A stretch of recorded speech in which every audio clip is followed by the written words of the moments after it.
Hello दोस्तों, कैसे हो? बढ़िया सब। तो हमारे PYQ सीरीज चल रही थी इंडियन पॉलिटी की। हमारे 3 लेक्चर हो चुके थे। अब हमारा चौथा लेक्चर है preamble, union and it's territory और सिटीजनशिप। तो हम आर्टिकल प्रियम्बल से लेके आर्टिकल 11 तक कवर करेंगे इसमें। ठीक है दोस्तों, एक एक करके हम सारे क्वेश्चंस करेंगे।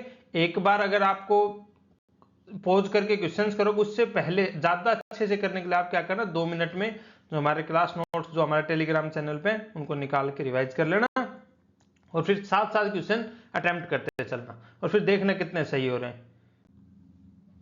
तो दोस्तों, सबसे पहले हम प्रियम्बल पे हमारा क्वेश्चंस आएंगे। तो सबसे पहले, जिससे कि आपके हमेशा प्रियम्बल याद रहे, क्या इससे सीधे क्वेश्चंस आते हैं। तो एक बार हम प्रियम्बल रिवाइज कर लेते हैं। तो क्या है हमारा preamble? We the people of India having solemnly resolved to constitute India into a. तो इसमें ये 5 हैं जो काफी आते हैं: sovereign, socialist, secular, democratic, republic. तो ये क्या है? ये 5 है हमारे: सोवरेन, सोशलिस्ट, सेकुलर, रिपब्लिक। तो ये क्या डेमोक्रेटिक, इनको कैसे याद कर रखा था हमने? SSDR। ये है हमारे sovereign, socialist, secular, democratic, republic. ये 5 ये याद रखना। And to secure to all its citizens justice. अब जस्टिस फिर कितने टाइप की हमने बात की थी? तो 3 टाइप की: सोशियो इकोनॉमिक एंड पॉलिटिकल। कितने टाइप का जस्टिस हम बात कर रहे हैं? सोशल, इकोनॉमिक और पॉलिटिकल। ये हमने 3 टाइप के जस्टिस की बात करी प्रियम्बल में। उसके बाद हम करते हैं लिबर्टी। लिबर्टी क्या? 5 टाइप के: thought, expression, belief, faith and worship. उसके बाद हम क्या करते हैं? Equality of status and of opportunity and to promote among them all fraternity, assuring the dignity of the individual and the unity and integrity of the nation in our constitution. जो इसके बाद का जो हमारा वो है प्रियम्बल, ये हमारे काम का नहीं है, तो यहां तक का ध्यान रखना मेन। इसमें लास्ट लाइन आती है: in our constituent assembly this 26th day of November 1949 do hereby adopt, enact and give to ourselves this constitution। तो जो 26 नवंबर 1949 है वो ध्यान रखना, इस दिन हमने क्या किया था? अडोप्ट किया था हमारा कॉन्स्टिट्यूशन। अब क्या है हमारा पहला क्वेश्चन, हम स्टार्ट करते हैं एक एक करके सारे। What was the exact constitutional status of India on 26 जनवरी 1950? तो पहले ये क्या था? 26 जनवरी 1950 को हमारा कॉन्स्टिट्यूशनल स्टेटस क्या था? तो 26 जनवरी 1950 को क्या था? इनेक्ट हो गया था हमारा कॉन्स्टिट्यूशन। इस दिन इनेक्ट हो गया था। हम क्या बन गए थे? तो हमारा कॉन्स्टिट्यूशन लागू हो गया था, तो क्या बन गए थे? रिपब्लिक। क्यों? क्योंकि अब हमारा हेड ऑफ स्टेट क्या हुआ था कॉन्स्टिट्यूशन के हिसाब से? हमारा हेड ऑफ स्टेट कौन होगा? जो प्रेसिडेंट होगा, मतलब इलेक्टेड हेड ऑफ स्टेट। तो अगर इलेक्टेड हेड ऑफ स्टेट है तो रिपब्लिक हो गए। हमारा खुद का कॉन्स्टिट्यूशन हो गया, हम क्या हो गए? कॉन्स्टिट्यूशन के हिसाब से एक सोवरेन बॉडी हो गए। और कॉन्स्टिट्यूशन हमारा क्या होता, क्या कहता था, हम कैसे रहेंगे? एक डेमोक्रेटिक। तो हमारा क्या रहेगा? इसमें लिख रखा डेमोक्रेटिक रिपब्लिक। तो ये बात सही है। इस अगले में क्या है? Sovereign, democratic, republic. ये भी 3 चीज सही है। इसमें लिख रखा है सोवरेन, सेकुलर, डेमोक्रेटिक, रिपब्लिक। तो क्या है कि जो इसमें जो बात कर रखी है सेकुलर की, ये सेकुलर वैसे हमारा कॉन्स्टिट्यूशन कहता था, लेकिन क्या है कि जो कॉन्स्टिट्यूशन के अंदर सेकुलर शब्द नहीं जुड़ा था, हमारा जो प्रियम्बल है उसके अंदर सेकुलर, हम वैसे जो प्रिंसिपल्स थे वो कहते थे सेकुलर। प्रियम्बल में किससे जुड़ा है? 42nd कॉन्स्टिट्यूशनल अमेंडमेंट से। यह है sovereign, socialist, secular, democratic, Republic. जो अभी हमारा SSDR जो हम पढ़ रहे हैं, जो हमने देखा था, तो जो SSDR है ये हमारा उस टाइम नहीं था। उस टाइम क्या है? 42nd कॉन्स्टिट्यूशनल अमेंडमेंट से क्या जुड़ा है? सेकुलर जुड़ा है। और उसके साथ साथ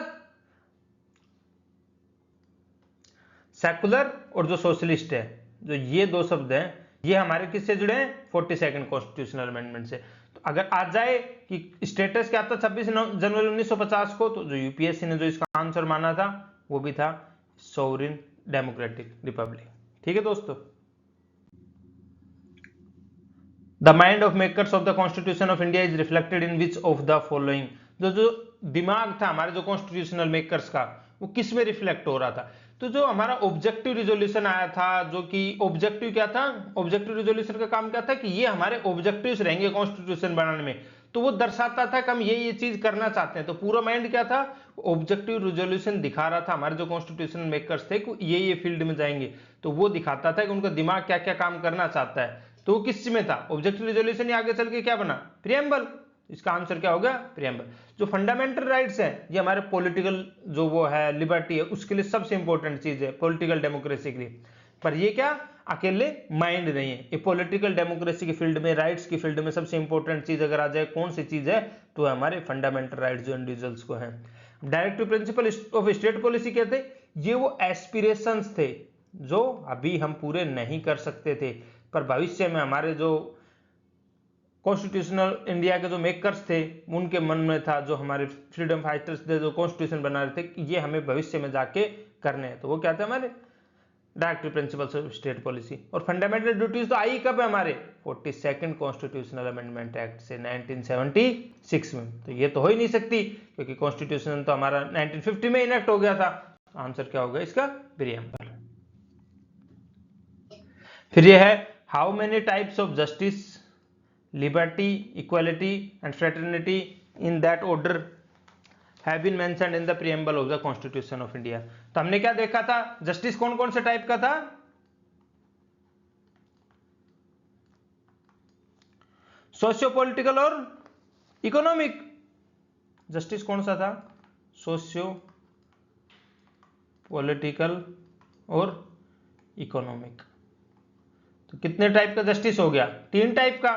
तो अगर हम आंसर देखें तो जैसे हमें जस्टिस पता है तो ये आंसर हमारा आ गया, क्योंकि justice 3 type, socio economic political. Answer तो हमारा ये हो गया, सीधा पता है हमें।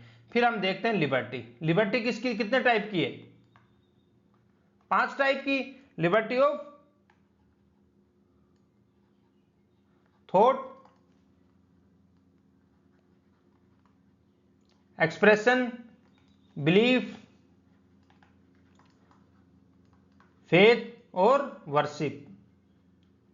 ये हमारी 5 टाइप की क्या हो गई? लिबर्टी हो गई।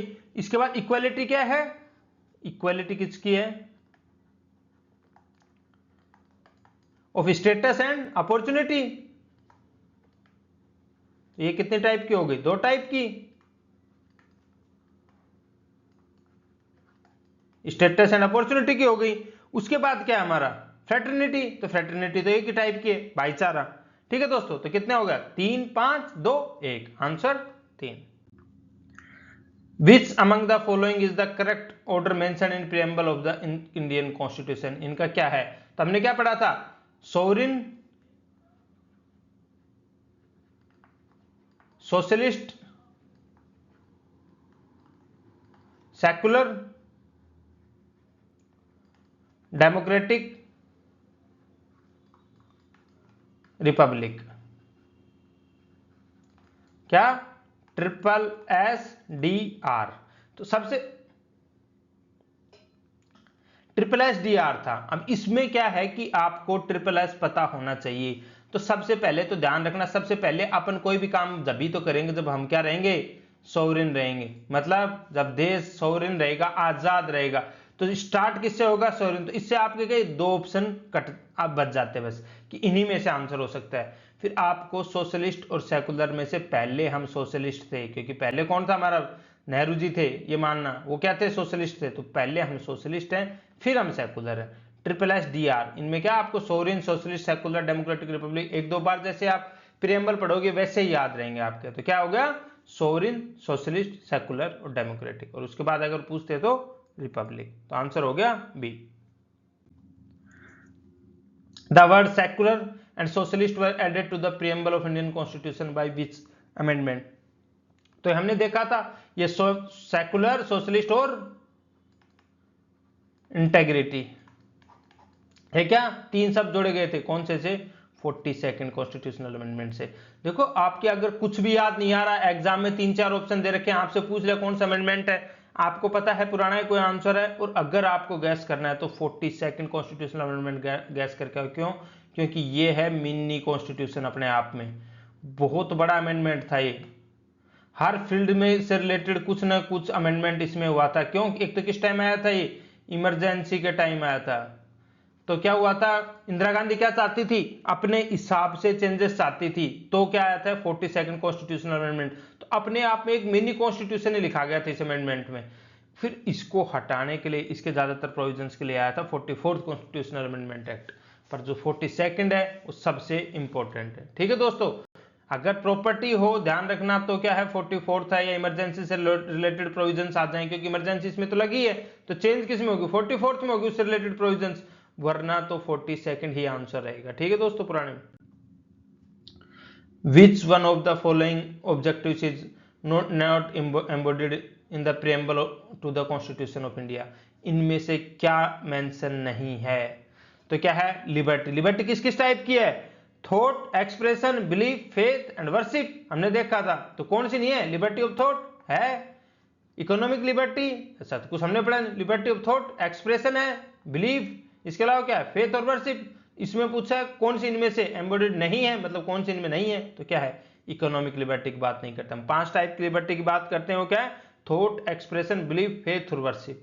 ठीक, इकोनॉमिक किसकी बात करते हैं हम, इकोनॉमिक की बात करते हैं किसकी, जस्टिस, इकोनॉमिक जस्टिस की बात करते हैं कि इकोनॉमिक जस्टिस होगा, लिबर्टी की बात नहीं करते इकोनॉमिक के टर्म में। ठीक है दोस्तों, क्यों, जस्टिस हम करते हैं ना, socio economic and political justice, पर इकोनॉमिक लिबर्टी की बात नहीं करता हमारा preamble. The sources of all political power in India is, किसमें है, तो हमारा जो पहला जो प्रीएम्बल स्टार्ट आता है उसकी पहली लाइन क्या है, we the people of India.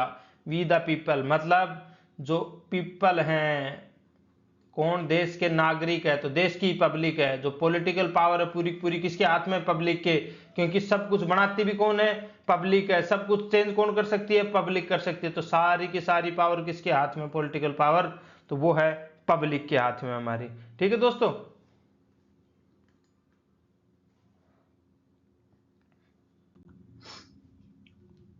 Which of the following are true regarding the preamble of the constitution of India.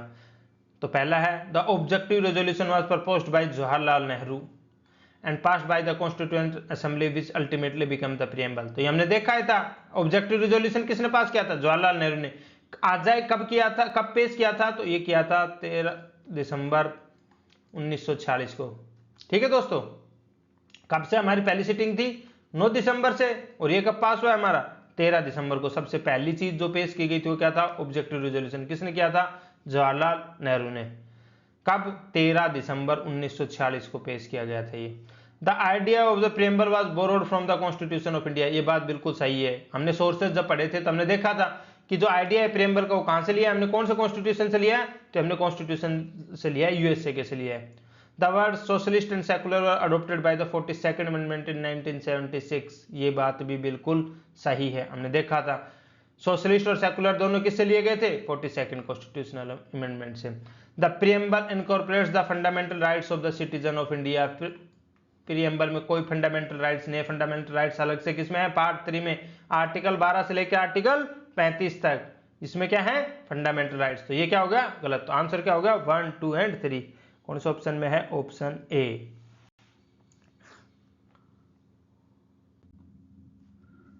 9. Which of the following statements with regard to preamble to the Constitution of India are correct?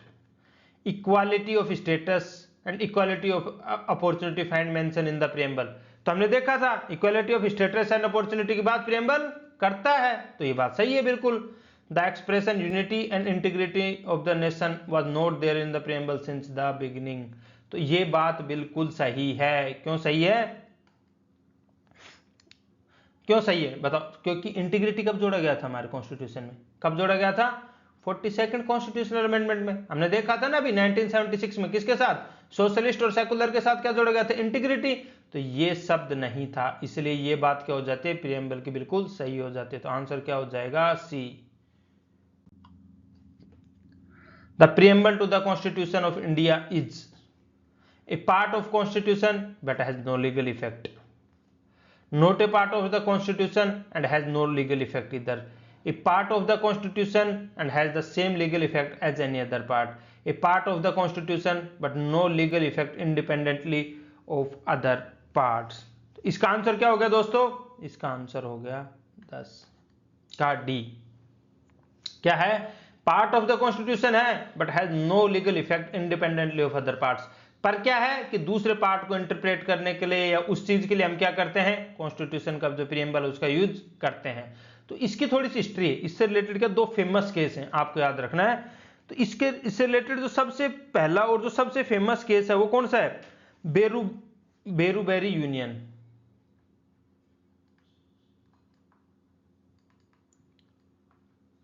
कब था ये? 1960 में।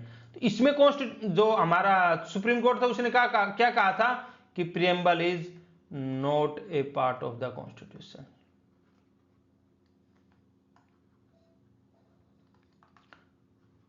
उन्होंने कहा था कि अलग से है, बेरुबेरी केस में कहा था कि अलग से है, फिर उसका कॉन्स्टिट्यूशन का पार्ट नहीं है। फिर हमारा जो सबसे फेमस जजमेंट में से एक है केशवानंद भारती जजमेंट। कब आया था केशवानंद भारती जजमेंट? 24 अप्रैल 1973 को आया था। हमारा सबसे फेमस केस है केशवानंद भारती जजमेंट। इसमें क्या कहा कि ये है पार्ट ऑफ द कॉन्स्टिट्यूशन, मान लिया। पर इसमें कहा कि इसका कोई इंडिपेंडेंटली लीगल इफेक्ट नहीं है, पर जो कॉन्स्टिट्यूशन के बाकी पार्ट है उनको इंटरप्रेट करने के लिए हम प्रीएम्बल को यूज करेंगे, और प्रीएम्बल हमारे जो जजमेंट्स वगैरह में थोड़ा गाइडिंग का काम करेगा। लीगल इफेक्ट इसका खुद का नहीं है, लेकिन गाइडिंग का काम करेगा। Who among the following called the preamble of the Constitution the horoscope of our sovereign democratic republic? तो इसका आंसर क्या है? इसका आंसर है के एम मुंशी। तो देखो ये कुछ स्टेटमेंट्स हैं, फेमस स्टेटमेंट है लोगों के, तो वो आपको पता होना चाहिए। देखो दो तीन चीजें हैं जिन पे कि हमारे एग्जाम में, काफी एग्जाम में एक क्वेश्चन आ जाता है कि किसने क्या कहा था। तो एक स्टेटमेंट है एम हिदायतुल्ला। क्यों ये फेमस क्यों है? इसने कहा था सोल ऑफ आवर कॉन्स्टिट्यूशन। कौन थे ये अपने चीफ जस्टिस थे सुप्रीम कोर्ट के। तो इन्होंने क्या कहा था कि प्रीएम्बल क्या है? सोल ऑफ आवर कॉन्स्टिट्यूशन है। एक है sir Alladi Krishnaswamy Iyer.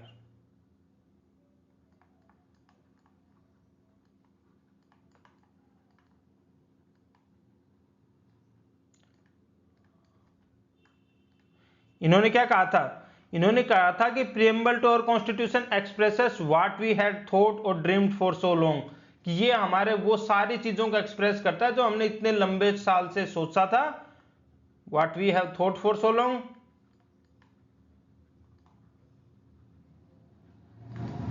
And dreamed for so long.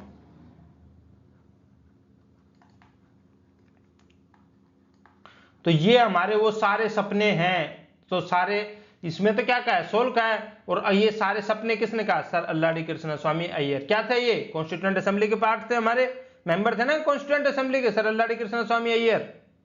ध्यान है, पिछले लेक्चर में पढ़ा था अपन ने। इसके अलावा सर ठाकुरदास भार्गव ने कहा था कि मोस्ट प्रीशियस पार्ट है हमारे कॉन्स्टिट्यूशन का। क्या कहा था सर ठाकुरदास भार्गव ने? कि मोस्ट प्रीशियस पार्ट।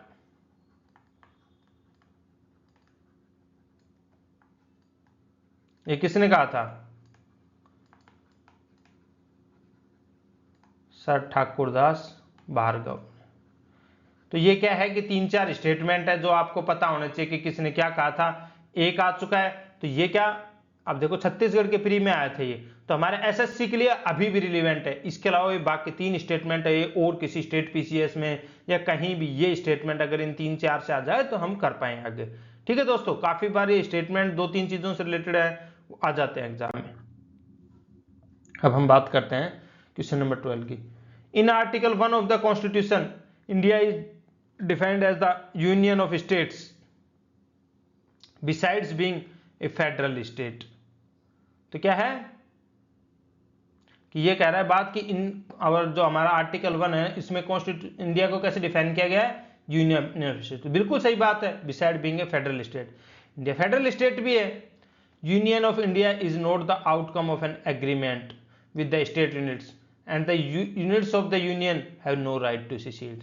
तो ये क्या था कि जैसे यूएसए के कॉन्स्टिट्यूशन में क्या था, यूएसए में जो वहां के जो कॉलोनी थी जो उनकी उस टाइम, वो सारी कॉलोनियों का एक साथ agreement okay United states of America बना था। तो इसमें कहा था हमारे यहाँ पे ऐसा किसी आउटकम से एग्रीमेंट से नहीं बना इंडिया। ये बात बिल्कुल सही, स्टेट्स के बीच में हमारे यूनियन था, उसके पार्ट्स हैं स्टेट्स, ना कि सारे स्टेट्स ने अपना कोई एग्रीमेंट करके यूनियन ऑफ इंडिया बनाया है। ठीक है, यूनाइटेड स्टेट्स की तरह एग्रीमेंट नहीं किया, ना ही जो यूनिट्स हमारी यूनियन को उनको राइट है सिसीड करने का। तो ये किस में था?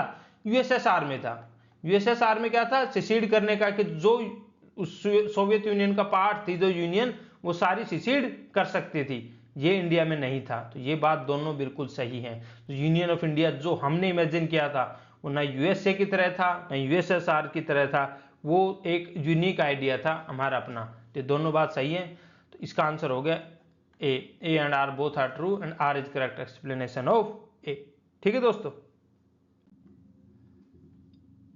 What is the name of our country as given by the constitution of India.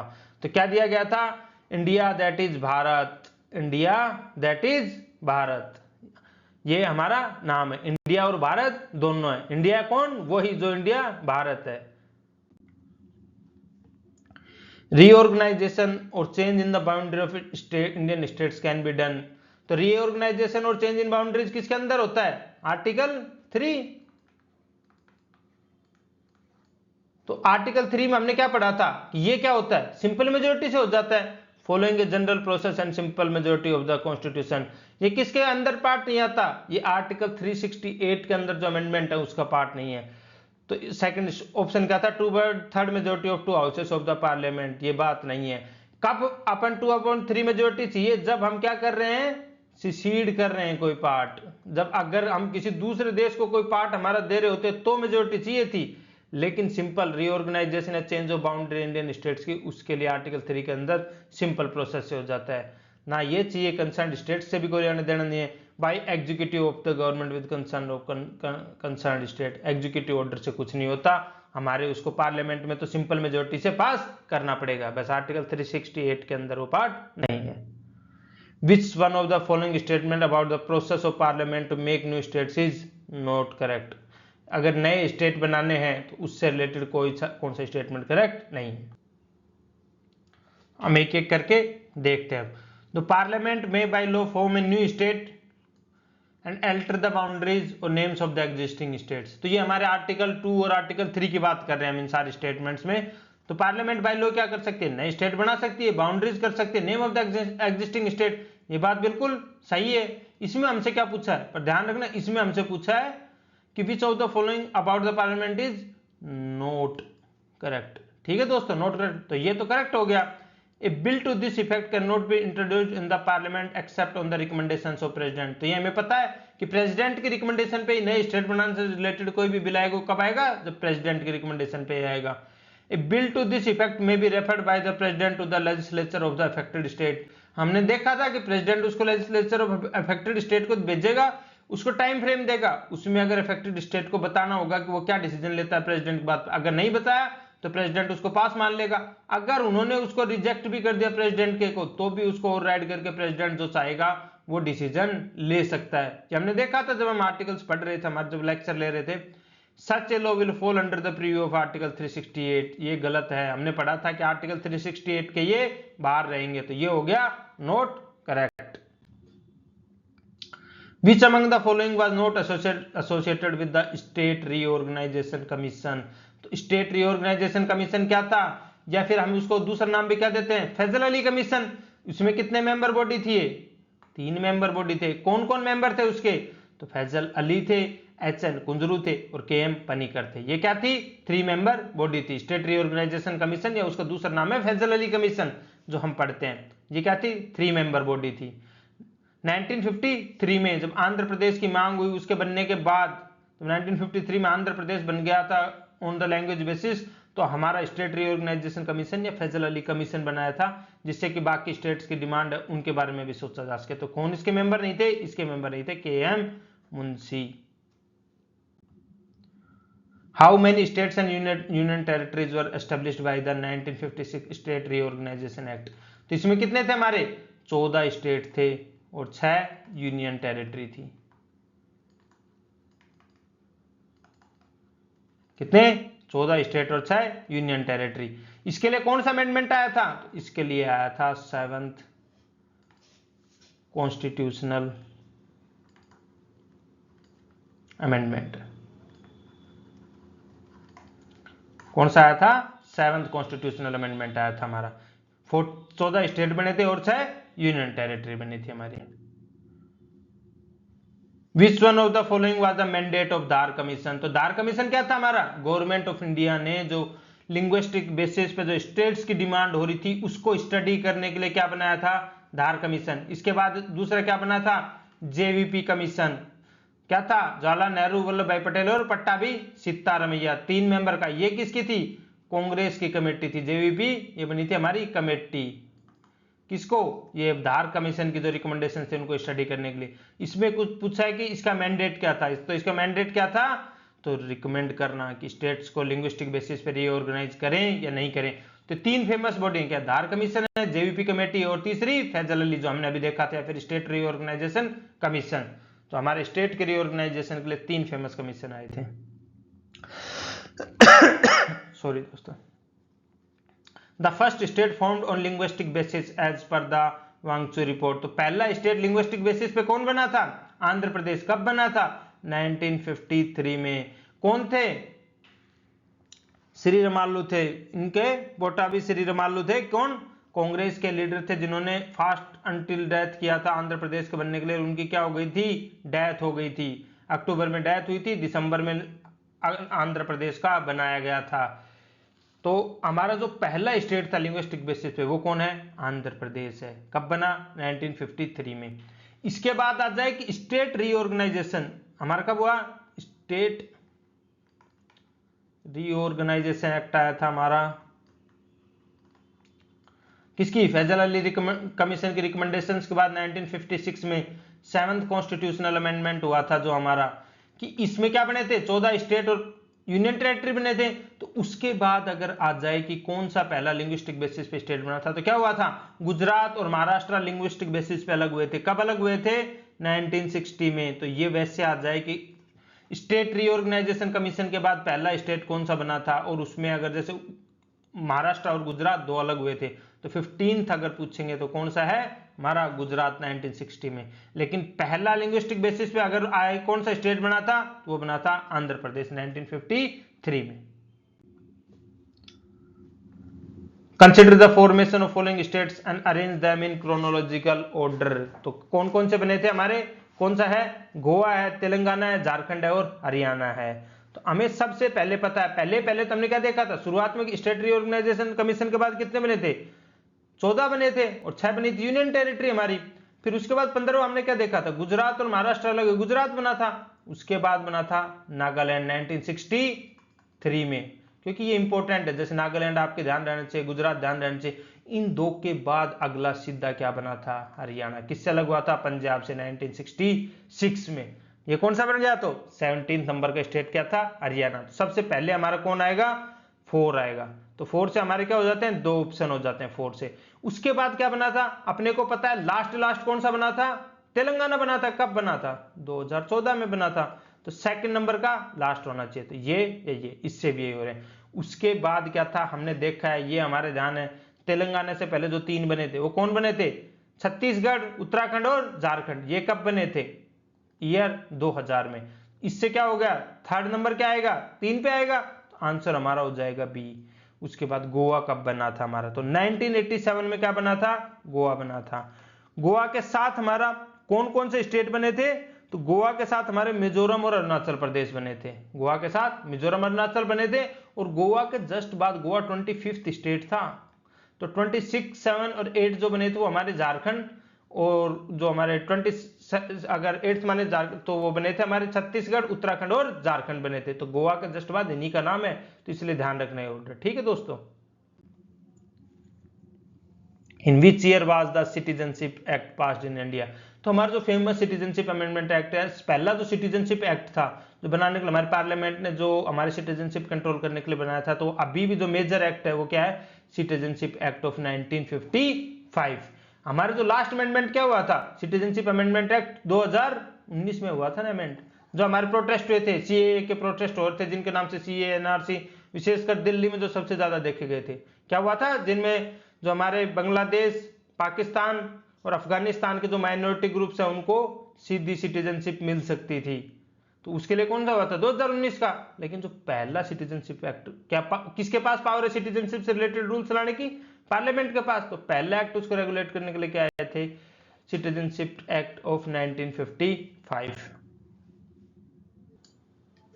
Who among the following will be considered a normal citizen of India. तो कौन है Indian working in foreign embassies in India. तो अगर कोई Indian है foreign embassies में, एक तो सबसे बड़ी बात आए कि अगर जो फॉरेन एम्बेसीज हैं क्या वो खुद में इंडिया का पार्ट हैं, तो वो खुद में इंडिया का पार्ट नहीं है। जैसे इंडिया की फॉरेन में जो खुद की एम्बेसी है किसी दूसरे देश में, वो इंडिया का पार्ट है, लेकिन जो फॉरेन एम्बेसीज इंडिया में है वो उस देश का लैंड मानी जाती हैं। लेकिन जो इंडियन उसमें काम कर रहा है वो फॉरेनर नहीं माना जाएगा, वो इंडिया का सिटीजन माना जाएगा। तो ये बात बिल्कुल सही है। इसमें पूछा कौन नॉर्मल सिटीजन होगा, ambassador of India to the rest of the world. Ambassador बाहर रहेगा लेकिन वो इंडिया की ड्यूटी पे है, तो इंडिया एम्बेसडर क्या रहेगा, इंडियन सिटीजन ही रहेगा। तो क्या है, both A and B. Answer हो गया 22 का D. Which article of the Indian Constitution states that no person shall be a citizen of India if he has voluntarily acquired the citizenship of any foreign country? तो ये क्या है, अगर उसकी foreign country की, अब इसमें हमारे सिटीजनशिप से रिलेटेड आर्टिकल कहां से कहां तक है, आर्टिकल 5 से 11 तक है, हमें पता है 5 से 11 तक है हमारे। तो अगर हमारे 5 से 11 तक हैं तो इनमें ये तो सीधे ही कट गए। तो आंसर क्या बता, 9 बचा। वैसे हम बोलते क्या है इसको कि जब अब if Indian he has a voluntary acquired citizenship, तो इसको हम बोलते हैं, जैसे हम कितने तरीके से सिटीजनशिप जा सकती है, तो 3 से जा सकती है। एक तो रिनंसिएशन, रिनंसिएशन मतलब कि भाई आप खुद लिख के दे दे लिखित में मैं सिटीजन नहीं रहना चाहता, तो वो जा सकती है। दूसरी है टर्मिनेशन। तो टर्मिनेशन में क्या है कि अगर किसी ने वॉलंटरी कॉन्शियसली फॉरेन सिटीजनशिप ले ली तो उसकी इंडियन सिटीजनशिप अपने आप टर्मिनेट हो जाएगी, तो यह है टर्मिनेशन। तीसरा है डेप्रिवेशन, इस सरकार खुद से हटा दी। ये किन की जा सकती है, तो ये जनरली जो नेचुरलाइज सिटीजन हैं, जो बाहर से आके बने हैं, या उन्होंने अगर कोई इलीगल तरीके से सिटीजनशिप ली है, या फिर जो किसी ने सिटीजनशिप ली है वो इंडियन लॉज के हिसाब से गलत है, तो उन सब कारण से फ्रोजरी से सिटीजनशिप ली है, तो वो उससे क्या हो सकता है, डिप्राइव कर सकते हैं इंडिया के सिटीजन बनने के बाद भी उसको सिटीजनशिप से। या किसी के माता पिता ने फर्जी सिटीजनशिप ली थी तो वो उनके हिसाब से सिटीजन उनके थ्रू बना है इंडिया का सिटीजन, के कोई सिटीजन थे तो उनकी अगर उनकी सिटीजनशिप चलेगी तो खुद भी डिप्राइव हो जाएगा। Which of the following articles of the Constitution of India mentions continuance of rights of citizenship? अभी हमने आर्टिकल 9 में क्या देखा था, टर्मिनेशन की बात देखी थी। कंटिन्यूएंस की बात करता है आर्टिकल 10। आर्टिकल 10 बात करता है कि जो सिटीजनशिप राइट्स हैं वो कंटिन्यू रहेंगे। The Parliament has been given power to make laws regarding citizenship under which article of the Constitution of India? तो कौन से आर्टिकल के अंदर दिया हुआ है, आर्टिकल 11 के अंदर क्या दिया हुआ है, पार्लियामेंट को पावर है। किसको, स्टेट लेजिस्लेचर नहीं, सिर्फ और सिर्फ पार्लियामेंट को पावर है। ये किसमें लिखा हुआ है, आर्टिकल 11 में लिखा हुआ है। किसको के पे लोग बनाने की, सिटीजनशिप से रिलेटेड। तो सबसे पहला अपन ने देखा था इस पे कौन सा बनाया था, सिटीजनशिप एक्ट बनाया था 1955 का, और फिर इसमें अमेंडमेंट होते रहे, और लास्ट अमेंडमेंट कब हुआ था, 2019 में। ठीक है दोस्तों, तो ये पावर सिर्फ और सिर्फ कौन डिसाइड कर सकता है, सिर्फ और सिर्फ पार्लियामेंट। ये किस में लिखा हुआ है, आर्टिकल 11 में लिखा हुआ है इंडियन कॉन्स्टिट्यूशन के। With reference to India consider the following statement, there is only one citizenship and one domicile. तो ये बात बिल्कुल सही है, इंडिया का एक ही citizen, a citizen by birth only can become the head of state. तो ये बात गलत है, इंडिया में बाई बर्थ नहीं बन सकता। सबसे बड़ा एग्जाम्पल ये कहां पे है, ये अमेरिका में है, यूएसए में सिर्फ वो ही हेड ऑफ स्टेट बन सकता है जो पैदा वहां हुआ है। इंडिया में ये रूल अप्लाई नहीं है, तो ये क्या हो गया, गलत हो गया। A foreigner once granted citizenship cannot be deprived of it under any circumstances। हमने पढ़ा था डिप्राइव किया जा सकता है, 3 तरीके से सिटीजनशिप जा सकती है ना, रिनंसिएशन, टर्मिनेशन और डेप्रिवेशन। तो अगर फॉरेनर ने फ्रोजरी से लिए, डाटा गलत दिए हैं, या फिर एक कोई एंटी इंडिया एक्टिविटी करते हुए पाया गया एनिमी के लिए, तो उसकी सिटीजनशिप जा सकती है। तो ये सर्कमस्टांसेस हैं, तो ये भी क्या हो गया, गलत। तो आंसर क्या हो गया, 1 ओनली। क्या हो गया, 26 का ए, 1 only. A citizen of India will lose his or her citizenship, he or she renounce Indian citizenship। अगर आप कोई चीज को छोड़ना चाहते हो तो आपकी वैसे चली जाएगी, बात बिल्कुल सही है। वॉलंटरी एक्वायर, तो हमने क्या पढ़ा था, 3 तरीके से, रिनंसिएशन, टर्मिनेशन और deprivation. Voluntary acquires the citizenship of any other country, ये क्या होगा, पहला रिनंसिएशन, दूसरा टर्मिनेशन, ये बात भी सही है। Marriage the citizen of another country, बिल्कुल गलत बात है। सबसे बड़ा एग्जांपल, सानिया मिर्जा ने शोएब मलिक से शादी करी थी, पर सिटीजन कहाँ की रही थी, इंडिया की रही थी ना। क्रिटिसाइज इज द गवर्नमेंट, भाई क्रिटिसाइज गवर्नमेंट को करने से कहते हैं आजकल कि एंटी नेशनल हो गए, पर सिटीजनशिप जाती नहीं है, सिटीजन तो वो आप इंडिया के रहोगे। तो आंसर क्या हो गया, 1 and 2 only, C. How many years does a person of Indian origin needs to reside in India to become the citizen of India under the citizenship act, तो ये कितनी है, जो 7 ईयर्स। किसके लिए पूछा, ये इंडियन ओरिजिन के लिए। वैसे कितनी वो है, जो नेचुरलाइज सिटीजन है उनके लिए कितनी है, उनके लिए है 14 साल। पर ये सिटीजनशिप और जो दूसरा प्रोसेस था कि क्या हुआ था, जो CAA जो 2019 में अमेंडमेंट आया था, उसमें बांग्लादेश, अफगानिस्तान और जो पाकिस्तान से लोग आए थे उनके लिए क्या किया था, रिलैक्सेशन दी गई थी। 31 दिसंबर 2014 के पहले जो भी आया हुआ था सबको सिटीजनशिप मिल जाएगी। 7 कम्युनिटीज के लिए, माइनॉरिटी जो कम्युनिटीज थी उनके लिए ये था। अगर कोई इंडियन ओरिजिन का है और इंडिया में रिसाइड करके सिटीजन बनना चाहता है तो उसको कितनी साल है, 7 साल है। ये क्या इंडियन ओरिजिन का है, इसके लिए स्पेशल छूट है। Indian citizenship is granted by, तो कौन देता है इंडिया की सिटीजनशिप, तो हमारे देती है मिनिस्ट्री ऑफ होम अफेयर। से याद रखना, ये आपको जैसे हमारे नोट्स में नहीं था लेकिन आपके ध्यान रहे कि जो सिटीजनशिप इंडिया की ग्रांट कौन करता है, तो ये करती है मिनिस्ट्री ऑफ होम अफेयर्स। ठीक है दोस्तों।